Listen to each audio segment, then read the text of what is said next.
Kijk, dames en heren. Il y a quelqu'un qui écoute très bien.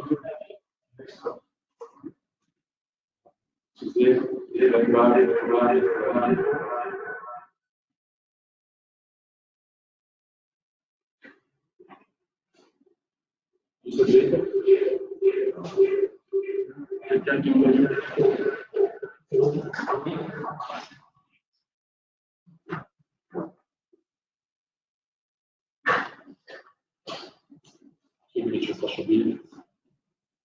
est-ce que ça va mieux? C'est bon. Ok. Excusez voor mijn vertraging.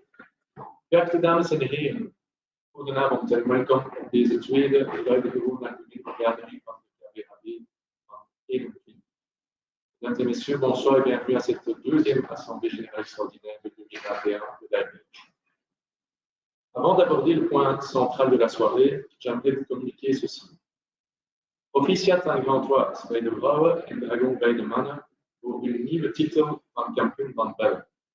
Heel speciaal natuurlijk, zonder toeschouwers, maar twee welverdiende kampioenen. Nu iets over de verkiezingen tijdens de algemene vergadering van 19 juni. En effet, c'est un petit rappel pour le dépôt des candidatures pour les fonctions d'administratrice et d'administrateur voor de VHL en voor de LFH, maar ook voor de functie van voorzitters van de LFH, van de VHL en de KVHB. La date ultime pour déposer sa candidature est le 31 mai. Einddatum om kandidaat te worden is 31 mei. Pour votre info, pour les fonctions de président, Yvenet a déjà annoncé qu'il se représente pour la LFH. Christophe de Meijer is kandidaat als voorzitter van de VHL en Patrick Keusters is kandidaat als voorzitter van de KVHB. Vous pourrez trouver tous les liens sur le site de la LPH. Un autre point est lié à la décision du Codeco de ce jour. Je vous avoue que je suis très frustré et très déçu. On nous annonce comme date de reprise le 9 juin, autant dire évidemment le 30 juin. Ik vind dat echt onbegrijpelijk. Sport is zo belangrijk in de samenleving. C'est tellement important pour la santé mentale aussi. Je ne m'énerve que rarement, mais ici je suis vraiment fâché. De sportwereld heeft een grote kwaliteit volgens mij, maar in deze omstandigheden is het ook een groot nadeel. Le sport est apolitique et j'ai vraiment l'impression que personne n'en a rien à faire de millions de sportifs en Belgique.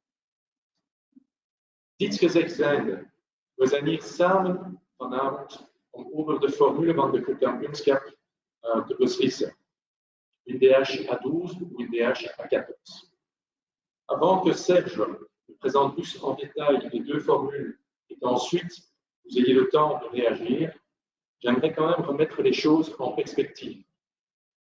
De bestuursorgaan van de KVHB moet één ding volgen. Dat is zijn reglement. Wat zegt het reglement? In eredivisie 3 dames en van D1 1 stijger. Met als gevolg een eredivisie met 12 ploegen. In 21-22. En ook een D1 met 12 ploegen. Met 3 dalers van de eredivisie, 1 stijger naar de eredivisie en 4 dalers naar D2. En ook in D2, hetzelfde systeem met 12 ploegen. L'objectif initial que vous aviez voté l'an passé lors de l'Assemblée générale était clairement de revenir à 12 clubs par division. À cause de cette pandémie cauchemardesque, nous avons dû, contre notre volonté, supprimer les championnats de toutes les divisions hormis la nôtre, avec pour conséquence qu'il n'y avait ni montant ni descendant en D1, en D2 ou en D3. Om met 12 ploegen in eredivisie te blijven, heeft de bestuursorgaan van de KVHB beslist het reglement een beetje aan te passen, met alleen maar 2 dalers in plaats van 3. Sinon, nous aurions été à 11 en DH et à 15 en D1. Une autre proposition est apparue, et dans une organisation démocratique comme la nôtre, je trouve cela une bonne chose que les clubs puisse venir avec une solution. Jullie gaan naar de verschillende presentaties en reacties een keuze maken voor het voorstel van de KBAB of voor het voorstel van de 10 clubs. Om geldig te zijn, moet één van die twee voorstellen tenminste 2/3 meerderheid krijgen en tenminste 50% in elke liga. Je répète, parce que c'est important, la proposition qui sera adoptée devra avoir au minimum 2/3 des voix et au minimum 50% des voix dans chaque ligue. Nu geef ik het woord aan Christophe. Bedankt voor uw aandacht en merci pour votre attention. Bonsoir à tous. Alors, je serai le modérateur pour l'AG de ce soir. Vous avez reçu cet après-midi de Denis Van Damme une courte présentation qui vous explique comment vous pouvez demander la parole durant la séance. Afin de cadrer le débat, voici quelques règles à respecter. Seuls les secrétaires et présidents des clubs ou les personnes qui ont reçu une procuration sont autorisées à prendre la parole et poser des questions. Toutes ces personnes ont été rajoutées ou sont en train d'être rajoutées comme intervenants dans le panel de ce soir. Vous devez demander la parole uniquement par écrit, via le chat que vous trouverez dans votre barre d'outils à droite de votre écran, et attendre que je vous annonce officiellement. Ensuite, j'allumerai votre micro pour que vous puissiez prendre la parole. Important, nous donnerons la parole aux participants après les présentations. Les autres personnes connectées ici ce soir sont autorisées à participer à l'AG et assister aux discussions, mais sans droit de parole. Je vous souhaite à tous une bonne AG. Merci. Goedenavond allemaal. Ik zal de moderator zijn voor de AV van vanavond. Jullie hebben deze namiddag een korte presentatie van Denis Van Damme gekregen, waarin wordt uitgelegd hoe jullie het woord kunnen dragen. Om het debat in goede banen te leiden, zijn hier dus enkele regels te houden. Alleen secretarissen en clubvoorzitters, voor zij die hun volmacht hebben, mogen het woord voeren en vragen stellen. Al deze mensen worden toegevoegd als spreker in de panellijst van het webinar van vanavond. Jullie moeten het woord alleen schriftelijk vragen via de chat, die je rechts op je scherm in de werkbalkje vindt en wachten tot ik je officieel aankondig. Dan zal ik je microfoon aanzetten zodat je kunt spreken. Belangrijk, we zullen het woord geven aan de sprekers aan het einde van de presentaties. Andere personen die hier vanavond online aanwezig zijn, mogen deelnemen aan de AV, maar hebben geen spreekrecht. Ik wens je allen een goede algemene vergadering. Dank je wel.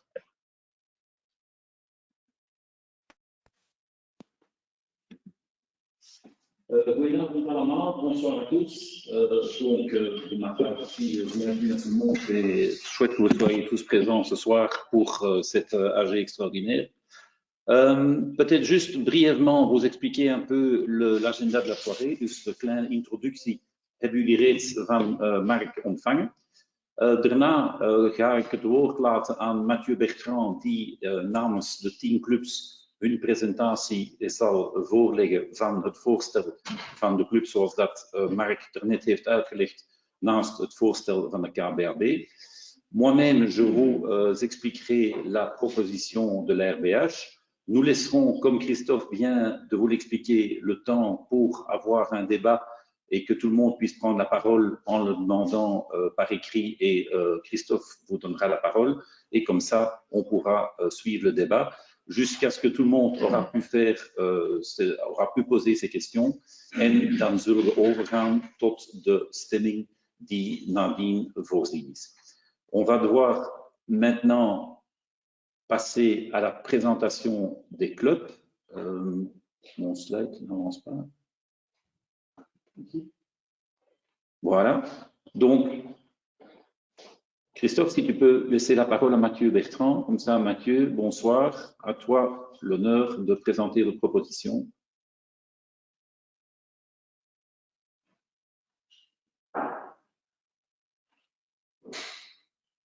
Je n'entends pas encore Mathieu. Est-ce que vous m'entendez maintenant? Je vous entends. Super, merci. Merci Serge, merci Marc. La formule a déjà été présentée lors du webinaire du 3 mai. Donc ici, l'objectif pour nous, c'est de rappeler bien sûr les grands principes. Alors pour la facilité d'expression, je me permets de parler en français, mais on a essayé de reprendre tous les grands messages en néerlandais dans les slides. On reçoit les questions en néerlandais avec plaisir, bien sûr, et on essaiera d'y répondre dans la langue de celui qui pose la question. Alors, c'est clair que malgré la prévoyance du règlement et la tentative d'anticiper les problèmes, ben voilà, c'est la deuxième saison consécutive que la DH est la seule championnat qui peut se terminer. C'est évidemment la faute à personne. On avait fait de notre mieux pour essayer d'anticiper ça. Et on est donc tout à fait conscient qu'il faut trouver une solution à ce problème de 3 descendants. On pensait qu'il y avait moyen d'aller un petit peu plus loin que la première proposition qui a été faite par la RPH. Et la proposition de 10 clubs est rapidement devenue un débat entre 15, 20, 25 et puis une trentaine de clubs. Et au cours des débats entre ces clubs est rapidement apparu le besoin d'établir non pas uniquement une solution opportuniste aux problèmes posés par le Covid, mais bien de présenter une vision à long terme de l'évolution possible de nos championnats nationaux. Et donc, si tu peux passer au slide suivant, Serge.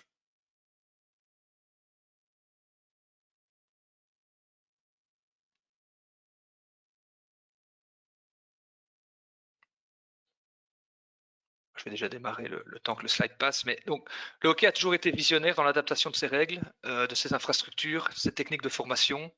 Il a régulièrement réformé ses championnats jeunes pour s'adapter systématiquement à la croissance et au succès fabuleux de notre sport, principalement auprès des nouvelles générations. Et nous pensons aujourd'hui qu'il est vraiment très important que la structure de nos championnats nationaux s'adapte aussi à cette très belle croissance. C'est une croissance en termes de nouveaux clubs, c'est une croissance en termes de membres, mais c'est aussi une croissance au sein des clubs qui ont dû grandir avec plusieurs terrains, plusieurs infrastructures, des nouveaux clubhouse pour s'adapter à des clubs de 500, 1000, voire 1500 personnes pour certains clubs aujourd'hui. Slide suivant, s'il te plaît. Et donc, cette proposition de passer à 14 clubs se fonde sur le besoin, principalement, de donner une perspective claire à tous ces clubs qui investissent des moyens humains et financiers importants dans le développement de leurs infrastructures, mais aussi dans la formation. Et donc, c'est vraiment une perspective sportive pour tous les jeunes talents de ces clubs, mais aussi une perspective financière pour tous ces clubs. Et donc, tous ceux qui ont joué à un niveau de compétition élevé, je pense, savent que le dépassement de soi naît de la confrontation avec les meilleurs. On comprend très bien la crainte à court terme de voir éventuellement le niveau moyen de la DH baisser. Mais cette proposition, ce n'est pas une proposition pour le DH uniquement, c'est une proposition pour toutes les ligues nationales en Belgique. Et on pense que la confrontation de ces équipes entre elles vont très rapidement augmenter le niveau moyen de la compétition, augmenter la base des talents et des jeunes qui vont pouvoir être proposés et se retrouver dans les équipes nationales jeunes, et par-delà augmenter la base de la pyramide sur laquelle s'appuient aujourd'hui nos Red Lions et nos Red Panthers avec le succès que l'on connaît. Slide suivant, s'il te plaît. Et donc, dans la logique de cette vision à long terme à 14 pour toutes les divisions, la proposition recommande aussi donc de ne pas faire descendre d'équipe cette année en DH pour déjà être à 14 et rester en DH. Alors, c'est très très difficile dans le débat, on s'en est rendu compte, de parler de justice ou d'équité dans le contexte de la pandémie actuelle. On voit bien le nombre de secteurs, le nombre de personnes qui ont été affectées par cette pandémie. Mais on a quand même voulu ressortir 2 éléments d'équité qui nous semblent importants. D'abord, pour les clubs de D1, 2 saisons totalement incomplètes sans opportunité de jouer des matchs de championnat, on pense que ça vaut la peine de leur laisser une année complète avant de se frotter de nouveau à des clubs de DH. Mais aussi un aspect financier pour les 4 clubs de DH concernés par la descente, qui n'ont absolument pas pu répondre au contrat de visibilité qu'ils avaient avec leurs sponsors, parce qu'ils n'ont pas pu jouer devant leurs supporters et parce qu'ils n'ont pas pu organiser d'événements dans leur club tout simplement. Et donc voilà, dernier slide pour conclure, s'il vous plaît. Je ne voudrais pas trop revenir sur les contraintes de calendrier, elles ont été évoquées. Nous pensons avoir montré que le défi de calendrier était surmontable. Comme l'a rappelé Jean-François Bourlet dans la lettre qu'il a envoyée ce matin, je pense qu'il y a des pistes très intéressantes et que si notre volonté à tous c'est de passer à 14, une solution pour le calendrier, on pourra en trouver une. Pour nous, ce qui est important, c'est de se dire qu'aujourd'hui, on a une belle opportunité pour le hockey en Belgique de donner un signal très clair à tous les clubs, que ce soit des nouveaux clubs ou des plus anciens clubs, et quelle que soit leur division, qui investissent du temps et de l'énergie dans la formation de leurs jeunes et la professionnalisation de leur gestion. Et donc, sans cette perspective claire, nous voyons un risque de financiarisation des joueurs à terme. Si seuls quelques clubs ont accès à l'élite, alors effectivement, les meilleurs talents de tous les clubs auront une envie claire de partir vers ces clubs. C'est logique. Mais à terme, ça amènera très probablement à des attentes fortes de tous les clubs formateurs de se voir rémunérés pour leurs joueurs. qui partiront vers ces clubs.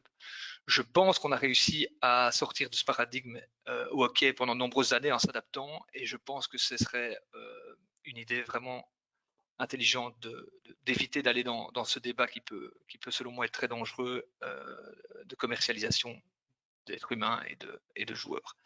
Voilà, je vous remercie en tout cas pour votre attention et pour le temps de parole qui nous a été accordé ce soir. Merci beaucoup.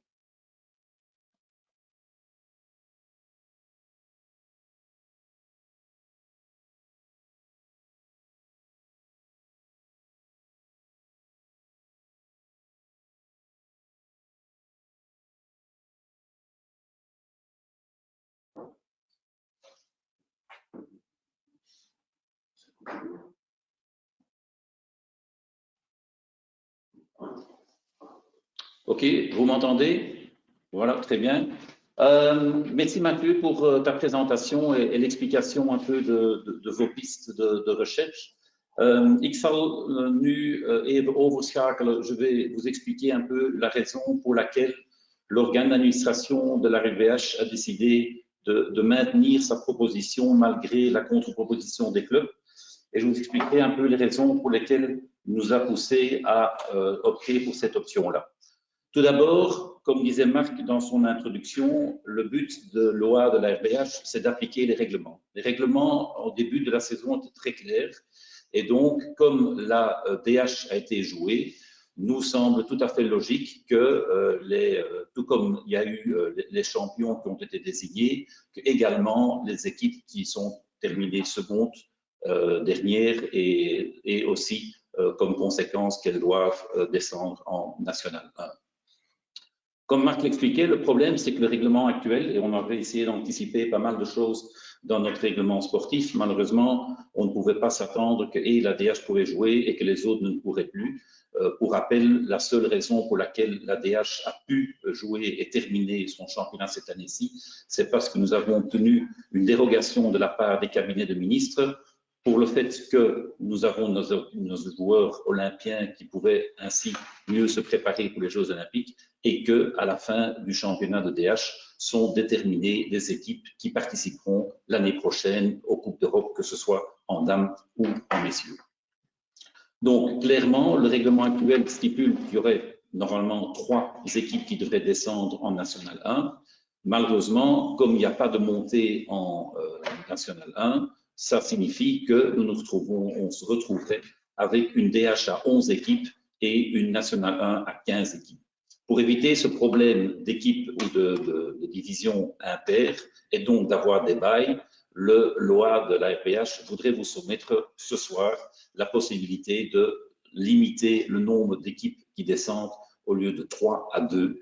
Et comme ça, nous aurions de nouveau une situation tout à fait normale, puisque je vous rappelle qu'une division DH à 14, comme cette année-ci, était une exception qui avait été faite après la saison dernière, puisque la saison dernière avait été interrompue et il n'y avait pas moyen de déterminer des montées et des descentes. Nous avions opté pour faire monter les équipes qui méritaient de monter et de ne pas faire descendre les équipes qui n'avaient pas pu se battre jusqu'au bout pour la descente. Dus om dit even samen te vatten, dit is het voorstel dus van de KBAB. Teruggaan naar 12 teams in Eredivisie, zoals dat de reglementen vorig jaar ook gestemd zijn. Dat na de competitie de uitzonderlijke situatie met 14, dat men terug naar een normale situatie zou evolueren van 12 teams in Eredivisie. Het gevolg hiervan is dat vermits dat er geen stijgers en dalers zijn in Nationaal 1, dat uitzonderlijk volgend jaar de Nationaal 1-divisie met 14 teams zal betwist worden, om nadien, het jaar nadien, alle competities te laten doorgaan met pools van 12 ploegen. Donc, je me répète un peu, donc l'organe d'administration a décidé de jouer et de respecter les règlements.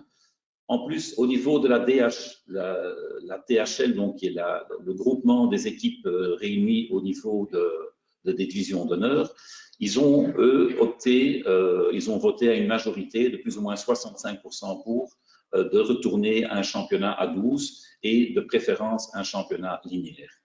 Pour des raisons qualitatives et sportives, nous pensons donc qu'il est mieux d'aller à 12 équipes parce qu'on pense que 14 équipes n'est pas correct par rapport au règlement. Et on a clairement vu l'année passée aussi, lors du vote, puisque cette proposition à 14 a été soumise l'année dernière, n'avait obtenu que 20% des voix. Une des raisons pour laquelle aussi l'organe d'administration préfère soumettre sa version, c'est que les 10 clubs qui ont introduit la proposition sont concernés directement par la proposition à 14. C'est-à-dire qu'il y a 2 clubs ou il y a plusieurs clubs qui ont normalement une sanction sportive puisqu'ils devraient descendre, et en rentrant cette proposition, ces clubs ne descendraient pas et pourraient ainsi se sauver et rester en DH. Et d'un autre côté, les clubs de National 1 qui ont signé l'amendement, la proposition des clubs, ça leur permettrait à la fin de cette saison-ci d'avoir beaucoup plus de chances de monter en DH, puisqu'il y aurait 2 concurrents en moins, puisque les équipes de DH ne seraient pas descendues. Et puis, ce qui est très important pour la fédération, puisqu'on a constaté à divers niveaux, que ce soit pas que pour la DH, mais aussi en National 1, 2 et 3, qu'il y a de grosses demandes pour des Super Sundays, et il est nettement plus pratique pour jouer des Super Sundays à 12 que 14. Je sais que certaines personnes se posent des questions par rapport à ça, mais je vous expliquerai pourquoi un peu plus loin dans ma présentation. Alors, pourquoi 14? We denken dus dat 14 teams in een competitie, en met name in Eredivisie, maar ook in de andere divisies, want die geldt niet enkel voor de Eredivisie, die geldt ook voor andere divisies. Divisies met 14 zullen sowieso een impact hebben op de kwaliteit van elke divisie.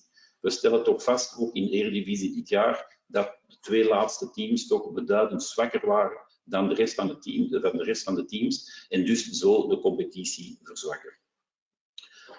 We moeten wel rekening houden, ik zei het er net over de Super Sundays, als we met 14 spelen in Eredivisie, dat betekent dat dat ook onmogelijk lineair kan gespeeld worden. Wat ook mensen beweren, een lineaire kampioenschap in Eredivisie betekent 29 speeldagen. Gezien de internationale kalender is dit totaal onmogelijk en onbespeelbaar. U moet begrijpen dat we ten allervroegste eind augustus kunnen starten, omdat we de Olympische Spelen hebben. Daarnaast hebben we dit jaar ook nog eens de wereldkampioenschappen van Under 21 die plaatsvinden eind november. Dus in die periode zitten we dus gewoon vast aan bepaalde timings waar dat er gespeeld kan worden. En nadien komen ook nog de Pro League-wedstrijden op het einde van de kampioenschappen. We zitten ook met een WK Indoor en daartussen is het echt totaal onmogelijk om een lineaire kampioenschap in Eredivisie te organiseren met 14 teams. Het kan wel in andere divisies, al is het dan wel heel scherp, en dat leg ik zo meteen uit. Het kan wel in andere divisies, maar het gevolg is dat Super Sundays niet mogelijk zijn tussen Eredivisie en Nationale 1. Dat kan niet, omdat de Eredivisie met 14 teams een andere formule zal moeten spelen dan een lineaire formule. Dus bijvoorbeeld de formule van dit jaar met de 2 poules. Het gevolg is dan dat voor de tweede ronde er onmogelijk Super Sundays kunnen georganiseerd worden tussen een divisie die lineair speelt in Nationale 1 en een Eredivisie die het formaat van dit jaar zou spelen. La conséquence aussi est aussi au niveau des arbitres, donc ça voudrait dire de plus grands championnats, de plus longs championnats. Et un des problèmes et un des grands soucis, et je reviendrai tout de suite, c'est un des premiers points du prochain slide, dat betekent dat we ook eind augustus zouden moeten starten.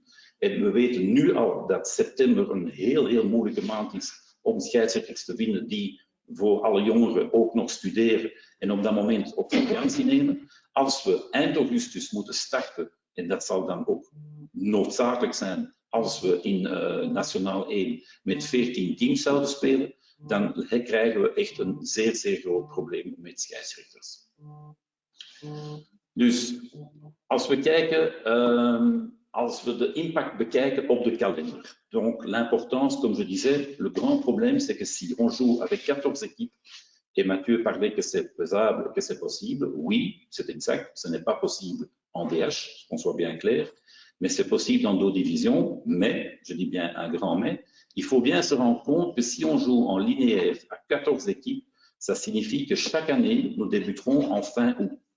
Ça veut dire que ça a un impact sur les étudiants, ça a un impact sur vos tournois de jeunes, etc.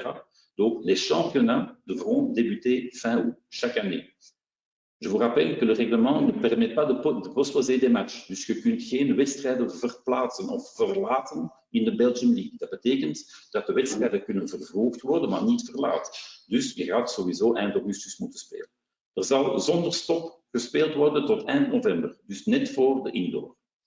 Het kan ook een zware impact hebben op 1 november en 11 november, want dat zijn meestal ook speeldagen die voorbehouden zijn voor jeugd. Wij kunnen onmogelijk op een 11 november bijvoorbeeld in de week zowel jeugdwedstrijden als seniorwedstrijden plannen in de Belgian League. Dus dat is ook een heel moeilijke. In de Eredivisie moeten de 13 wedstrijden van de eerste ronde moeten voor kerst gespeeld worden, omdat we nadien moeten herprogrammeren in functie van de resultaten van de eerste ronde, moeten we dan de tweede ronde planifiëren. Als ik even terugkijk naar een kampioenschap lineair met 14 teams, dat betekent dus niet alleen eind augustus beginnen, dat betekent spelen tot en met het weekend net voor de indoor, dat betekent half februari terug starten en dat betekent ook spelen tot de derde week van mei. En in heel deze planning dat we nu al hebben uitgewerkt en bekeken op basis van het voorstel van de clubs, betekent dat er maar 1 inhaalweekend beschikbaar is en dat is het weekend van Pasen. Het gevolg is dat als er dan ingehaald moet worden, dan zal er 's avonds gespeeld worden. 's Avonds gespeeld worden, ik herhaal, dat is niet makkelijk. Dat is niet makkelijk, omdat we dan ook weer het probleem hebben en scheidsrechters en de kwaliteit van de verlichting. Vergeet niet, de standaarden voor Eredivisie zijn 300 lux. Degene voor de lagere divisies zijn maar 250 lux. Waarbij dat men een gemiddelde moet hebben van minstens 175. Dat is niet veel. Dat is echt niet veel. En dat is bijzonder ingewikkeld, ook voor scheidsrechters, om in die omstandigheden wedstrijden te fluiten. Alors, par rapport à certains éléments qui ont été proposés ou discutés là tout de suite par rapport à Mathieu, on parle d'ouvrir la Belgian League à plus de clubs et plus de clubs puisqu'il y a des nouveaux clubs qui se créent, entre autres à la VHL qui a connu une croissance en nombre de clubs assez conséquente, mais également du côté de la LFH, nous avons pas mal de nouveaux clubs et on s'en réjouit bien sûr. Il faut bien comprendre que la Belgian League est ouverte à tous déjà aujourd'hui. Donc s'il y a des équipes ou des clubs qui sont aujourd'hui présents pendant cette Assemblée Générale Extraordinaire, qui ont l'ambition de s'inscrire en Belgian League, je vous invite à nous envoyer un mail au plus vite. On est réjouis, nous encourageons les clubs à se lancer dans la Belgian League. Mais donc, aujourd'hui, il n'y a rien qui n'empêche un club de s'inscrire une équipe en Belgian League. Donc, allez-y. Donc, il n'y a pas de souci. Donc, ce n'est pas un argument. Il y a possibilité pour tous pour s'inscrire en Belgian League. Il faut bien se rendre compte que pour des nouveaux clubs qui s'inscrivent dans des divisions à 14, ça veut dire que le niveau sera beaucoup plus élevé aussi, de différence de niveau. Donc, au plus qu'on parvient à regrouper les divisions au-dessus, à 12, ça veut dire qu'en bas, on jouera beaucoup plus à son niveau que si on fait des groupes de 14 et les différences sont trop importantes. On nous parle de l'évolution en fonction de la croissance de notre sport. Oui, évidemment, nous souhaitons évidemment croître et le sport grandit et les chiffres que Mathieu nous montrait sont en effet fantastiques et nous en sommes très fiers. Mais je vous donne un exemple, la Hollande a 275 000 joueurs. Eux, ils jouent leur DH à 12 équipes. Je ne vois pas en quoi jouer un championnat à 14 pourrait avancer la croissance de notre sport. Pourquoi pas 16 l'année prochaine, pourquoi pas 18 l'année d'après?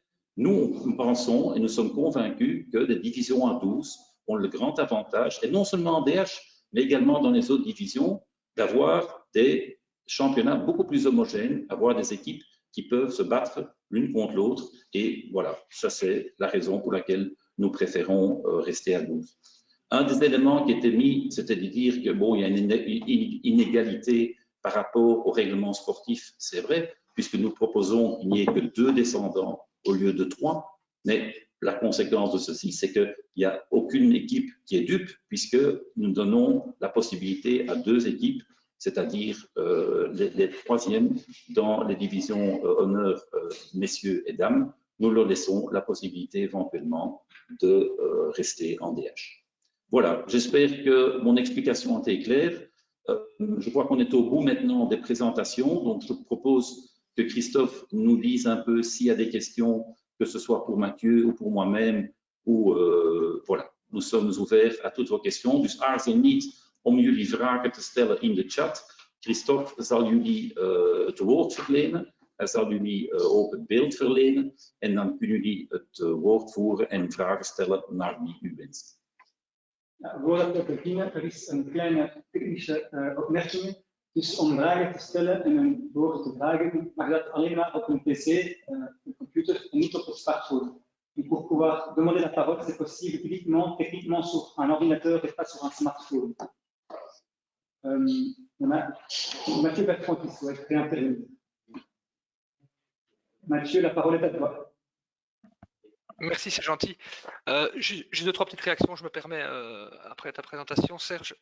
Je pense que la vision qu'on vient de présenter va plus loin qu'un débat sur l'opportunisme ou l'opportunité d'appliquer ou de modifier le règlement. Je voudrais que ce soit quand même bien clair pour tout le monde. On parle bien d'une évolution du sport à long terme, comme tu l'as rappelé ici dans ton dernier slide, pour toutes les divisions, pas uniquement pour la DH.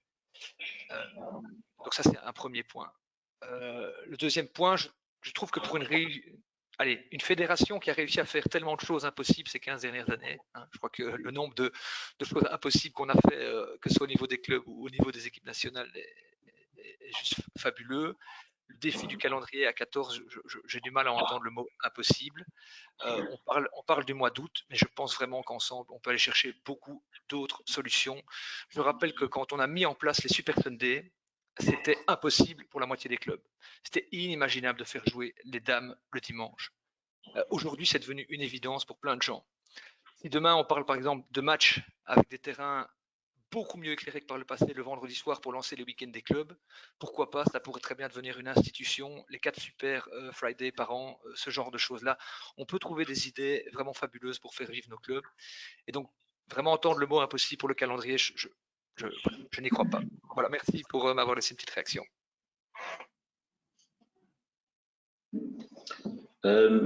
Mathieu, permets-moi de répondre à ta remarque. Sache que m'occuper du calendrier, c'est mon travail quotidien. J'ai des contacts permanents avec des fédérations étrangères pour m'arranger pour le calendrier et essayer de coincer un championnat belge qui soit le moins interrompu que possible par rapport au calendrier international, puisqu'il est de plus en plus exigeant. Sache que j'ai déjà eu de longs débats avec tous les clubs de division d'honneur et que de ce côté-là, je n'ai pas encore trouvé beaucoup d'enthousiasme pour faire des matchs le vendredi soir. Donc, nous essayons de programmer un maximum en week-end et les dimanches surtout. Et sache que donc, par rapport au calendrier international, pour te donner quelques idées, je peux te dire que déjà, il y a des matchs de Pro League au mois d'octobre. Il y a un tournoi qualificatif au mois d'octobre également. Il y a la Coupe du Monde des moins de 21 qui débute le 25 novembre, pour être concret en garçon. En filles, il débute le 4 décembre. Donc, ça veut dire que nos équipes partiront 2 semaines au préalable. Donc, ça veut dire que le championnat s'arrête déjà le 14 novembre. Et on commence fin août. Donc, sincèrement, j'aime bien Houdini. Je veux bien faire de la magie. Mais malheureusement, ça se limite un peu à ça. Donc, crois-moi que nous sommes tout à fait conscients au niveau de la RBH que faire jouer un maximum les clubs, et c'est pour ça d'ailleurs que nous sommes en train d'envisager de passer à un championnat linéaire à 12 en DH, parce que justement, ça répondra aussi à la demande des clubs de DH d'avoir plus de rencontres à domicile, puisque contrairement à ce que M. Bourlet nous expliquait aujourd'hui dans sa lettre, nous allons augmenter le nombre de rencontres en DH de 2 journées et donc il y aura en effet plus de matchs à domicile pour les clubs de DH. Donc je pense qu'un championnat linéaire à 12 pour la DH est tout à fait approprié aux attentes des clubs de DH et je crains qu'un 14, quoi que vous en dites, est totalement irréaliste et impossible au niveau de la DH. Oui, nous avons une remarque de Nancy Powell. Nancy, il faut que tu allumes ton micro.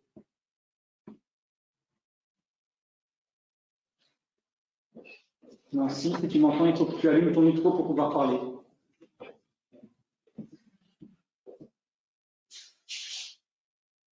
Alors, je vais passer à Martin Saveris. Martin, c'est le même problème, il faut que tu allumes ton micro de ton côté.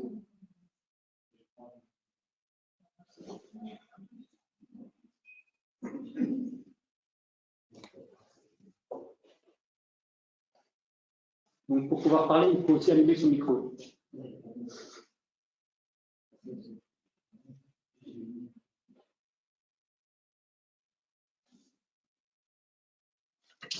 Donc, tu es là, l'imam qui est au moment de personne qui demande la parole.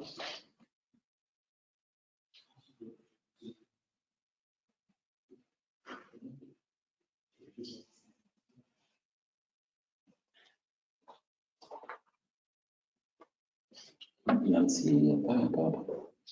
Martin, non plus.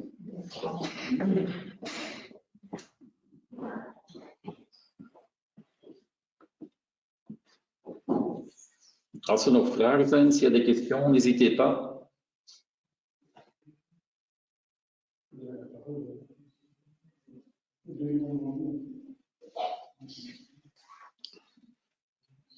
We proberen een oplossing te vinden voor Nancy en Martin. J'espère que ça va s'arranger. Nancy et Martin, si vous devez allumer votre micro pour pouvoir parler. Est-ce que vous avez entendu, Martin et Nancy, vous devez allumer votre micro.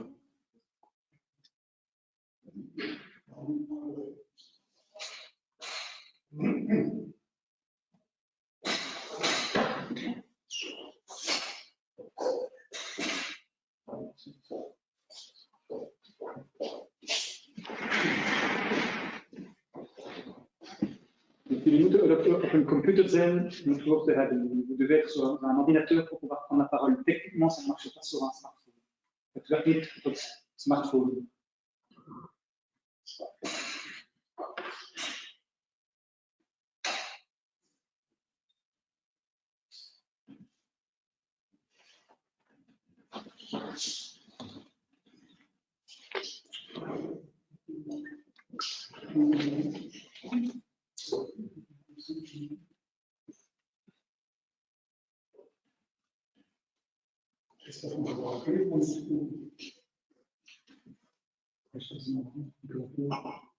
Nancy, on t'entend.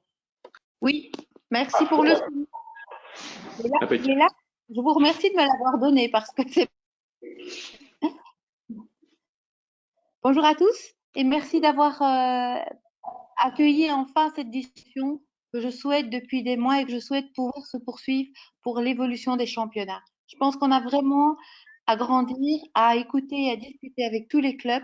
Il y a plein d'idées dans plein de têtes. Je pense que c'est important d'écouter les gens du terrain, les gens des clubs et les gens qui vivent le quotidien et les divisions autres que l'ADH. Et j'espère que cette discussion se poursuivra sur le futur, que ce soit des divisions à 12, 14 ou 18, des matchs en semaine ou le week-end. Je pense que c'est important, non pas d'être poussé dans le dos juste avant une assemblée générale de discuter de ça, mais bien de discuter sur l'avenir. Tout à fait. Je confirme, Nancy.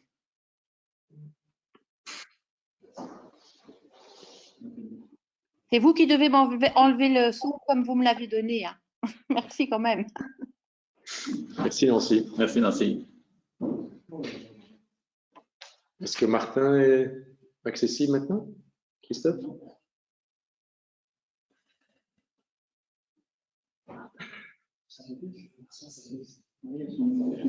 Martin, il faut que tu allumes ton micro pour pouvoir parler. Martin, il faut que tu allumes ton micro, s'il te plaît. Voilà, c'est bon. C'est bon. On t'entend, Oui. Martin. Voilà, je suis l'avis de Nancy. Il n'y a pas uniquement de la division de l'Europe, mais aussi d'autres clubs. On t'entend pas très bien. Est-ce que tu es peut-être loin de ton micro ou trop près de ton micro? Tu m'entends? Allô? Allô? Tu résonnes, mais vas-y, j'essaierai de traduire. Je suis, comme dans mon commentaire dans le chat, je suis un peu l'avis de Nancy qu'il n'y a pas que les divisions d'honneur, mais aussi les autres divisions nationales. Et le sujet ne fait pas de tort, c'est tout. Oké, très clair. Dus misschien even vertalen, want misschien was het geluid niet optimaal.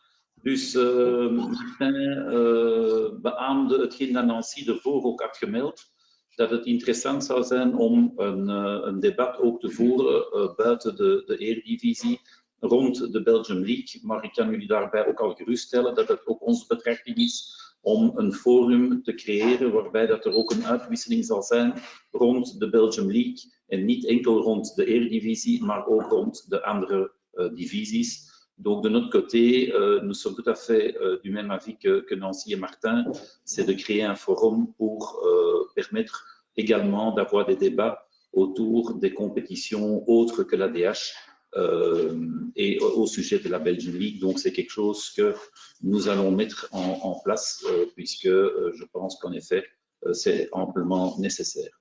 Voilà. Je ne sais pas si Christophe encore des questions. Zijn er nog vragen? Voorlopig niet. Dus ik stel voor dat ik nog even verder ga met de stemmingprocedure om jullie toch even duidelijk nog uit te leggen waarover het gaat vanavond. Donc, je répète un peu ce que Marc a dit dans son introduction. Donc, nous allons avoir un vote. Tout d'abord, il y aura aussi également un vote sur l'approbation du PV de la dernière Assemblée générale de fin mars. Et donc, je vous laisserai aussi tout de suite éventuellement la parole si jamais il y a encore des remarques par rapport à ce PV.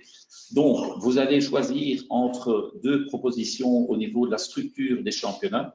Donc, il y a la proposition qui vous a été présentée par Mathieu et la proposition de la RBH qui est de respecter le règlement sportif.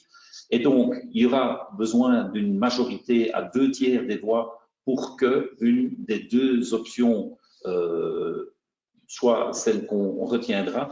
Et à côté de ça, il faudra également qu'il y ait minimum 50% du côté de la LFH et 50% de la VHL.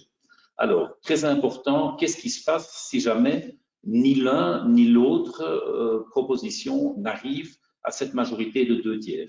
Ben, c'est assez simple, nous allons devoir revoter et nous allons devoir voter à l'Assemblée générale du 19 juin. Dit heeft natuurlijk wel gevolgen, want dat betekent dat wij tot aan de volgende algemene vergadering gaan wij nog geen kampioenschappen kunnen opstarten in programmatie.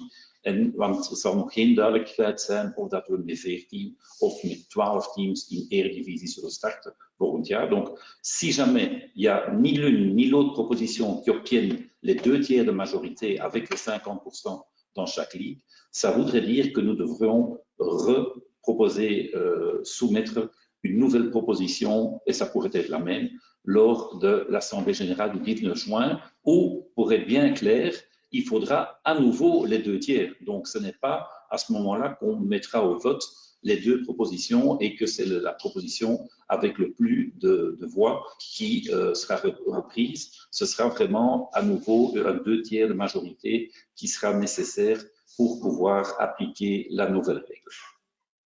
Voilà, ik hoop dat dat duidelijk is voor iedereen. Dus gewoon eventjes nog ter bevestiging. Dus er zijn de twee voorstellen. De voorstel van de 10 clubs om met 14 in Eredivisie te blijven zoals dit jaar. En dan met 12 teams in Nationaal 1, 12 in D2 dames, 13 in Nationale 2 heren.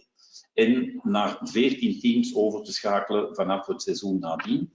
En daarentegen het voorstel van de KBAB van 12 teams in Eredivisie en dus het toepassen van het sportief reglement en dus de uitslag van de competitie die gespeeld is respecteren. 14 teams in Nationaal 1, 12 teams in D2 en 13 in D2 heren, zoals dit jaar, om het jaar nadien, zoals het vorig jaar opgestemd was, om over te schakelen naar kampioenschappen van 12 teams per divisie voor 2022-2023. Voilà. Ik weet niet of dat er ondertussen nog een vraag is. Oui, il y a une question de Thierry Debroux. Thierry. On va laisser la parole à Thierry. Thierry, la parole est à toi. Vous m'entendez? Oui. Ok. J'ai une petite question indirecte. Nous sommes le Jaguar, donc nous sommes en division 3, aussi bien avec nos dames que nos hommes, et j'aurais voulu savoir l'impact que la proposition des 10 clubs aurait sur le nombre d'équipes qui vont rester en National 3. J'en ai déjà discuté avec Serge il n'y a pas longtemps, et d'après ce que je calcule, nous allons retrouver en poule de 7. Donc, si j'ai bien compris, là, à contrario, si beaucoup de nouvelles équipes s'inscrivent en National, on risquerait de se trouver avec trop d'équipes. Et comment est-ce que vous choisiriez celles qui restent en 3 et celles qui passent en 4? Thierry, à qui poses-tu la question? À la fédération. Comment ça fonctionne? Donc, pour la fédération, donc, nous allons descendre donc, toutes les divisions. Le but, c'est d'avoir toutes les divisions à 12 pour avoir des divisions homogènes, comme je disais, donc en DH, en National 1, National 2. Et la National 3 dépend totalement, comme chaque année, du nombre d'équipes qui seront inscrites. C'est-à-dire que la National 3, voilà, cette année-ci, il y aura peut-être 2-3 nouveaux clubs qui vont vouloir se rajouter. Et comme je disais plus tôt dans la présentation, tout le monde, chaque club en Belgique peut inscrire une équipe. Aujourd'hui, n'importe qui peut inscrire une équipe en division de la Belgian League. Donc, nous sommes dépendants du nombre d'équipes qui seront inscrites quand nous clôturons les inscriptions au mois de juin. C'est de savoir combien de clubs veulent vraiment avoir une équipe en Belgian League. Et en fonction des inscriptions que nous aurions, nous allons déterminer est-ce qu'on va travailler avec 2 poules, est-ce qu'on va travailler avec une poule de 14 ou 2 poules de 8. Tout dépend du nombre d'équipes inscrites et je ne peux malheureusement pas te répondre plus précisément que ceci pour l'instant. Tu as entendu, Thierry? Tu as encore Thierry ou... Ma question est, si vous avez trop d'équipes aussi, vous serez obligé de créer une National 4? Oui, à terme peut-être. C'est quelque chose qui pourrait. Oui. Non, je voudrais savoir quelles sont les équipes qui étaient en 3 cette année qui vont rester en 3 et quelles équipes seront en 4? Oui, non, pour être bien clair, cette saison-ci, de toute façon, nous allons avoir une National 3. Hein. Il n'y a pas encore question de National 4 cette saison-ci. Hein.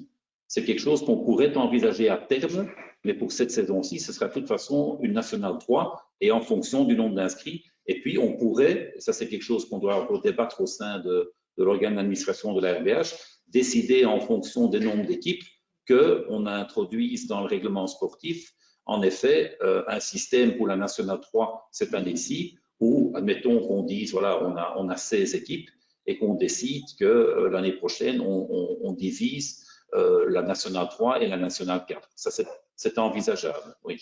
Mais de toute façon, cette année-ci, il n'y aura qu'une National 3. Il y a toujours un délai d'1 an pour préparer ce genre de choses. Donc, ici, on ne peut rien décider par rapport à la saison 21-22 pour la D3 ou une éventuelle D4. Il faut attendre 1 an pour prévoir dans le règlement comment ça va se passer à la fin du championnat 2021-2022. Mon sentiment par rapport à une proposition ou l'autre, c'est que s'il y a plus d'équipes en haut, fatalement, il y a moins d'équipes en bas. Et on risque de se retrouver, nous, les petits clubs, dans des divisions à 7 ou 8 équipes. Quoi. Ça pourrait arriver. Donc, je préviens les petits clubs que c'est peut-être plus intéressant de voter pour la RBH que pour la... Ouais, ce que je veux dire. Mais ça, c'est Thierry. Le jour où il y a une D4, ce sera toujours le principe que la D4, ou maintenant l'actuelle D3, sera toujours dépendant des inscriptions. Donc, ce problème persistera si même un jour il y a une D6 et que c'est le dernier niveau de division. Ce sera aussi toujours dépendant du nombre d'équipes inscrites à ce niveau-là. Donc, voilà, je ne veux pas dire qu'il faut voter pour l'un ou pour l'autre. Je laisse le choix à tout le monde, bien entendu, et c'est la démocratie. Mais ce que tu dis est vrai, mais sera toujours vrai. Le jour où il y a une D4, une D5, ce sera aussi le même principe. Oui, mais ici, si on n'avait pas changé le règlement, si on était resté sous vos protèges, on n'aurait pas ce risque, je veux dire. On a de toute façon, si on passe à la proposition à 10. Enfin, soit. Oui. Je voulais m'exprimer par rapport à ça, par rapport aux petits clubs qui sont en National 3. Il y a tout à fait le droit. Merci Thierry. D'autres remarques? Bonne soirée. Il n'y a pas de remarques pour l'instant. Als er nog vragen zijn, het is het moment, alsjeblieft, want we gaan zo meteen starten met de stemming. Donc, si vous avez encore des questions, des remarques, c'est le moment, puisque nous allons passer au vote. C'est d'abord la vérification des pouvoirs. Het is 9 voor 9. Ik stel voor dat om 7 voor 9 dat wij beginnen te stemmen. Binnen 2 minuten. Alors, donc dans 2 minutes, il est à 53. On commencera le vote s'il n'y a pas de questions, si vous voulez bien. Donc, par rapport à la vérification des pouvoirs, je peux vous dire que nous avons 75 clubs qui sont présents, qui représentent 228 voix sur 263. Donc, nous avons amplement le quorum pour pouvoir voter.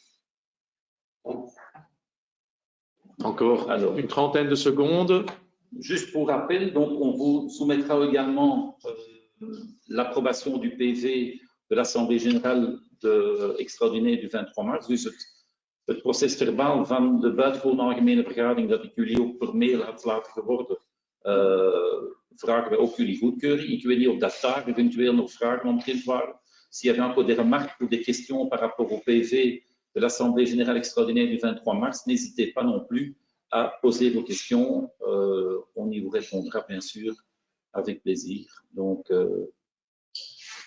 Christophe, pour l'instant, il n'y a pas d'autres remarques. Je crois qu'on peut passer au vote.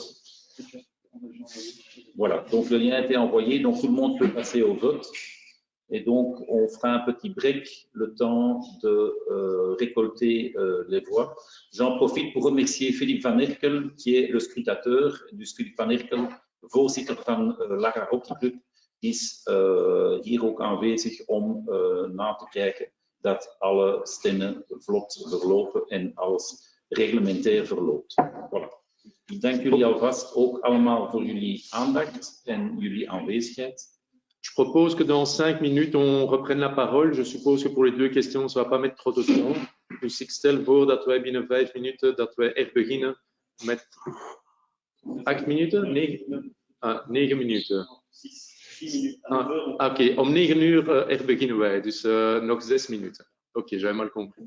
Donc on recommence à 9 heures. Vous avez encore 10 minutes pour voter, s'il vous plaît, pour les 2 points, les 2 questions qui sont posées. En nog hartelijk dank aan iedereen.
Jullie toe. Goedenavond. Er wordt mij medegedeeld dat Beerschot, Iska en Saint-Georges nog niet gestemd hebben. Dus gelieve jullie stem uit te brengen. Dank u wel.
Één of 2 minuutjes zullen wij de resultaten hebben. Dans 1 ou 2 minutes, maintenant que tout le monde a voté, sauf un club, mais on est assez 17 je pense.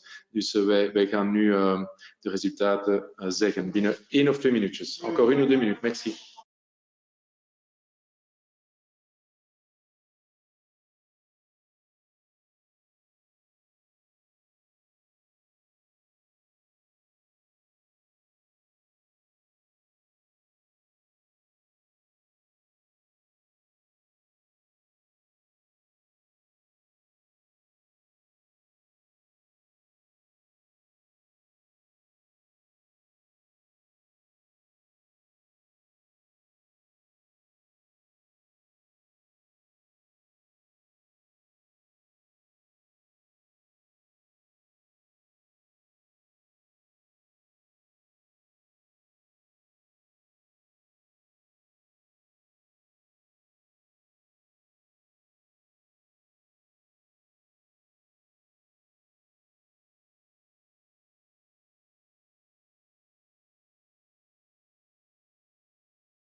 Alors voilà, l'excellente nouvelle de la soirée, c'est que le PV est approuvé à 98%.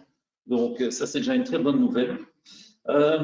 Wat betreft de tweede vraag, die iedereen natuurlijk veel belangrijker vindt dan het goedkeuren van mijn prachtige PV, is over de structuur van de kampioenschappen. Daar kan ik u zeggen dat we geen 2/3 meerderheid hebben behaald, spijtig genoeg.